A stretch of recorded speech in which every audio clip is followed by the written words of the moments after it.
translation of Sahih Bukhari, Book 84, dealing with apostates. Volume 9, Book 84, number 53. Narrated Abdullah, when the verse, "It is those who believe and confuse not their belief with wrong, that is, worshipping others besides Allah," Quran 6 verse 82 was revealed, it became very hard on the companions of the Prophet, and they said, "Who among us has not confused his belief with wrong oppression?" On that, Allah's Apostle said, "This is not meant by the verse, don't you listen to Luqman's statement. Verily, joining others in worship with Allah is a great wrong indeed." Quran 31 verse 13. Volume 9, Book 84, number 54, narrated Abu Bakr, the Prophet said, "The biggest of the great sins are to join others in worship with Allah, to be undutiful to one's parents, and to give a false witness." He repeated it thrice, or said, "a false statement," and kept on repeating that warning till we wished he would stop saying it. See Hadith number 7, Volume 8. Volume 9, Book 84, number 55, narrated Abdullah bin Amr, a Bedouin came to the Prophet and said, "O Allah's Apostle, what are the biggest sins?" The Prophet said, "To join others in worship with Allah." The Bedouin said, "What is next?" The Prophet said, "To be undutiful to one's parents." The Bedouin said, "What is next?" The Prophet said, "To take an oath al-ghamus." The Bedouin said, "What is an oath al-ghamus?" The Prophet said, "The false oath through which one deprives a Muslim of his property unjustly."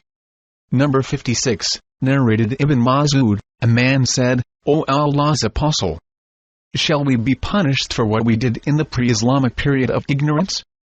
The Prophet said, "Whoever does good in Islam will not be punished for what he did in the pre-Islamic period of ignorance, and whoever does evil in Islam will be punished for his former and later bad deeds."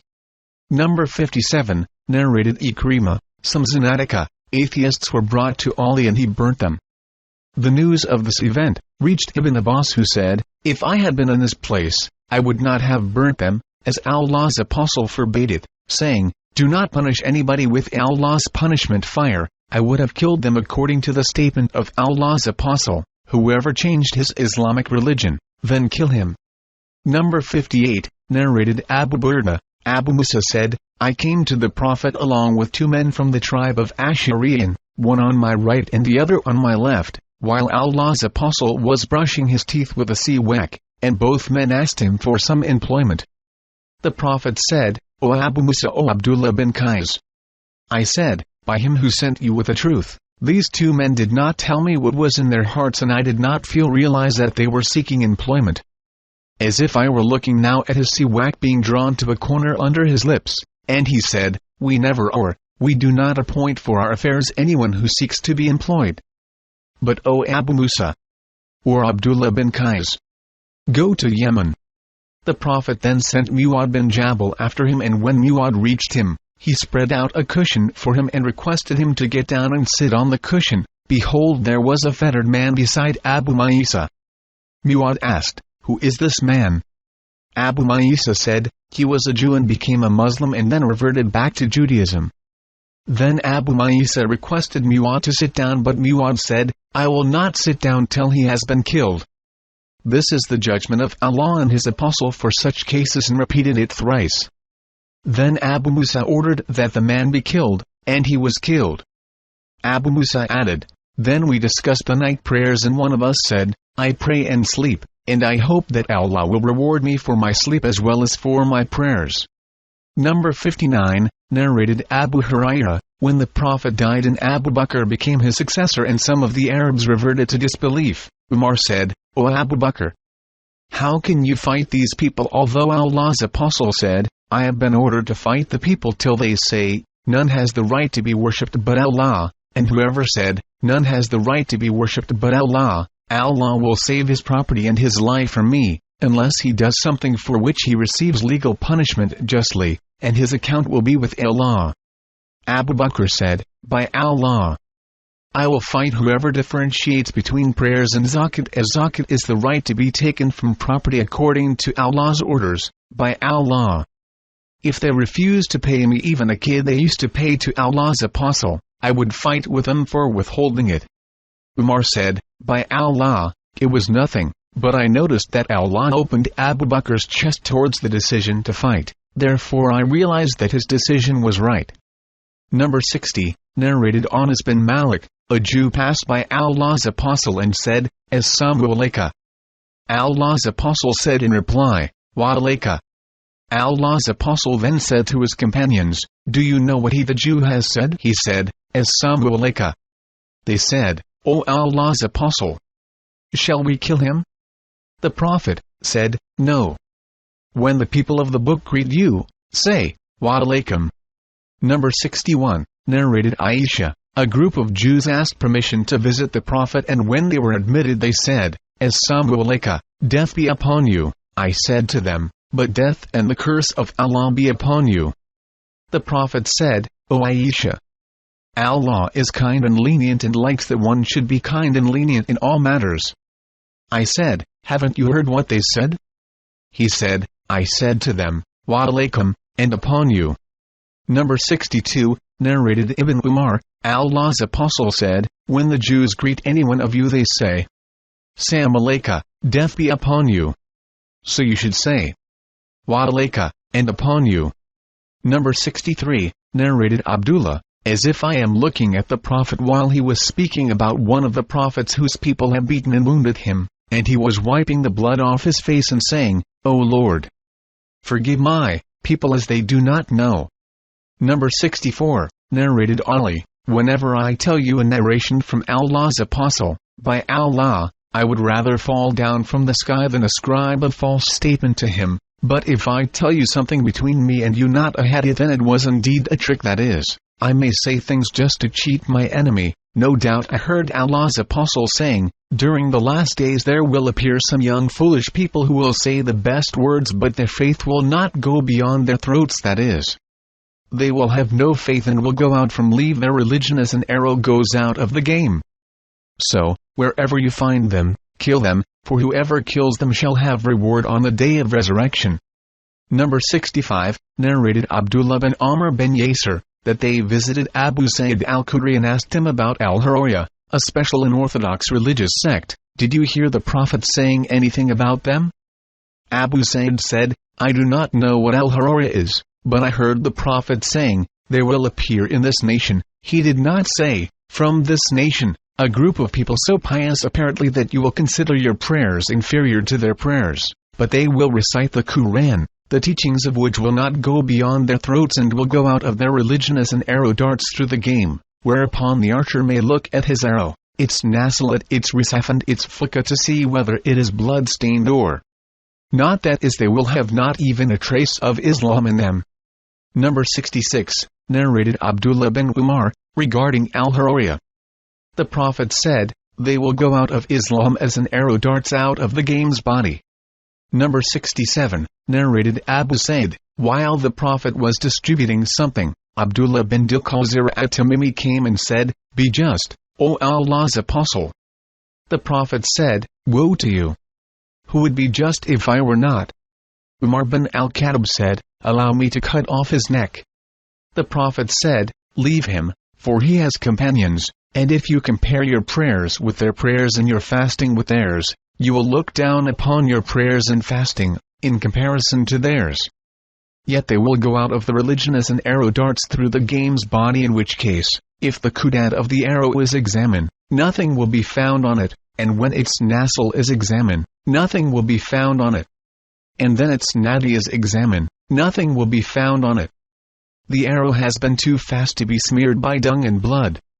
The sign by which these people will be recognized will be a man whose one hand or breast will be like the breast of a woman or like a moving piece of flesh. These people will appear when there will be differences among the people. Muslims. Abu Sa'id added, I testify that I heard this from the Prophet and also testify that Ali killed those people while I was with him. The man with the description given by the Prophet was brought to Ali. The following verses were revealed in connection with that very person, that is, Abdullah bin Dilqazir at-Tarnimi. And among them are men who accuse you, O Muhammad, in the matter of the distribution of the alms. Quran 9 verse 58. Number 68, narrated Yusar bin Amr, I asked Sahal bin Hunayf, "Did you hear the Prophet saying anything about Al-Qur'an?" He said, "I heard him saying while pointing his hand towards Iraq. There will appear in it, that is, Iraq, some people who will recite the Qur'an, but it will not go beyond their throats, and they will go out from leave Islam as an arrow darts through the game's body." Vol number 69, narrated Abu Hurairah, Allah's Apostle said, "The hour will not be established till two huge groups fight against each other, their claim being one and the same." Number 70, narrated Abdullah, when the verse, "Those who believe and did not confuse their belief with wrong, worshipping others besides Allah," Quran 6 verse 82 was revealed, it was hard on the companions of the Prophet, and they said, "Who among us has not wronged the oppressed himself?" Allah's Apostle said, "The meaning of the verse is not as you think, but it is as Luqman said to his son, 'O my son, join not in worship others with Allah, verily joining others in worship with Allah is a great wrong indeed." Quran 31 verse 13. Number 71, narrated Ibn bin Malik, "Once Allah's Apostle came to me in the morning, and a man among us said, 'Where is Malik bin Adukshun?' Another man from us replied, 'He is a hypocrite who does not love Allah and his Apostle.' The Prophet said, 'Don't you think that he says, none has the right to be worshipped but Allah, only for Allah's sake?' They replied, 'Yes.' The Prophet said, 'Nobody will meet Allah with that saying on the day of resurrection, but Allah will save him from the fire." Number 72, Abu Abdurrahman and Ibn bin Atiyah had a dispute. Abu Abdurrahman said to Ibn, "You know what made your companions that Israeli dare to shed blood?" Ibn said, "Come on." "What is that?" Abdurrahman said, "Something I heard him saying." The other said, "What was it?" Abdurrahman said, "Ali said, Allah's Apostle sent for me, Azubair and Abu Marthad, and all of us were cavalrymen, and said, 'Proceed to Raudat Hajj.'" Abu Salama said that Abu Ana called it like this, that is, Hajj, where there is a woman carrying a letter from Hadith bin Abi Balta'a to the pagans of Mecca, "So bring that letter to me." So we proceeded riding on our horses till we overtook her at the same place of which Allah's Apostle had told us. She was traveling on her camel. In that letter Hadith had written to the Meccans about the proposed attached of Allah's Apostle against them. We asked her, "Where is the letter which is with you?" She replied, "I haven't got any letter." So we made her camel kneel down and searched her luggage, but we did not find anything. My two companions says, "We do not think that she has got a letter." I said, "We know that Allah's Apostle has not told a lie." Then Ali took an oath saying, "By him by whom one should swear, you shall either bring out the letter or we shall strip off your clothes." She then stretched out her hand for her girdle round her waist and brought out the paper letter. They took the letter to Allah's Apostle. Umar said, "O Allah's Apostle, Hadith has betrayed Allah, his Apostle and the believers. Let me chop off his neck." Allah's Apostle said, "O Hadith, what obliged you to do what you have done?" Hadith replied, "O Allah's Apostle, why, for what reason should I not believe in Allah and his Apostle? But I intended to do the Mecca people a favor by virtue of which my family and property may be protected, as there is none of your companions but has some of his people relatives whom Allah urges to protect his family and property." The Prophet said, "He has said the truth. Therefore, do not say anything to him except good." Umar again said, "O Allah's Apostle, he has betrayed Allah, his Apostle and the believers. Let me chop his neck off." The Prophet said, "Isn't he from those who fought the battle of Badr? And what do you know, Allah might have looked at them, Badr warriors, and said to them, 'Do what you like, for I have granted you paradise.'" On that, Umar's eyes became flooded with tears and he said, "Allah and his Apostle know best."